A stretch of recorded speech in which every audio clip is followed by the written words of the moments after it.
ఈ ఇన్సిడెంట్ 2018 బెంగాల్లో జరిగింది. 64 ఏళ్ల ఒక మహిళ చెస్ట్ పెయిన్ కారణంగా హాస్పిటల్ జాయిన్ అయింది.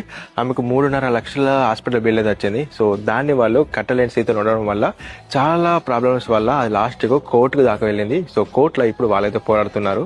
సో ఇప్పుడు ఒకసారి ఆలోచించండి, మనం నిజంగా హాస్పిటల్ బిల్లు కట్టగలమా? కొంతమంది ఏదో విధంగా 3 లేదా 4 లక్షల వరకు అడ్జస్ట్ చేసి కడతారు. బట్ బిల్ అనేది 30 లక్షలు అయితే ఎలా కట్టగలం మనం? క్యాన్సర్ లాంటి పెద్ద పెద్ద సమస్యలు అనేవి మన దేశంలో చాలా మందికి అయితే వస్తున్నాయి. బట్ చాలా మంది ఏమనుకుంటారంటే ఇవన్నీ మనకు రావు అనుకుంటారు.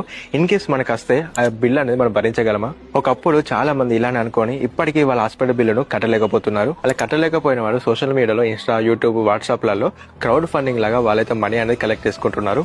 ఇలాంటి ప్రాబ్లమ్స్ అన్నిటికీ ఒకటే సొల్యూషన్, మన హెల్త్ ఇన్సూరెన్స్ అనేది తీసుకోవడం.